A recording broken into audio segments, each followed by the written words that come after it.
A man got infected with a fungus from 100,000 years ago. This fungus spreads incredibly fast, not only through the air, but also through walls and any medium. If you try to kill it with disinfectant, the fungus detects it as a hostile attack and sprays massive amounts of spores into the air, accelerating its spread. Anyone infected will get sick and die within 2 hours. This hospital is about to fall. Staff immediately execute emergency lockdown procedures.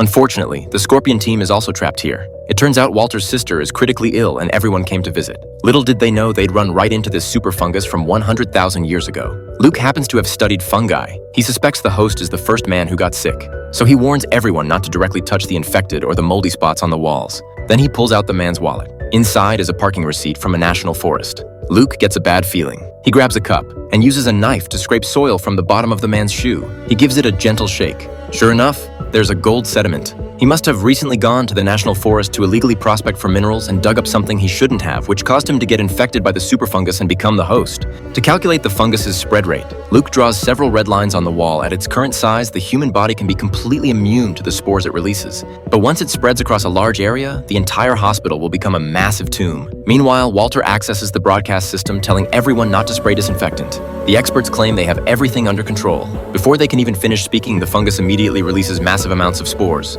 All the experts quickly become infected. Seeing the situation spiral out of control, Walter hurries to seal the door gap with plaster. But they have to wait for the plaster to completely dry before it's truly sealed. At this moment, Anna brings liquid nitrogen and sprays it onto the plaster. The door gap is quickly sealed, but the crisis is far from over. There are ventilation ducts everywhere in the hospital. They have to find a way to shut down the main circulation fan, otherwise no one will escape infection. Just then, a woman notices the fungus has crossed the red line. When Luke learns about this, he notifies everyone that the fungus's spread rate has doubled. If they don't solve this within an hour, the consequences will be unthinkable. However, a pregnant woman's water suddenly breaks. In an environment like this, the baby's chances of survival are virtually zero. The woman immediately goes to find hot water and towels, but she's shocked to discover that the sterilization cabinet is already covered in fungus.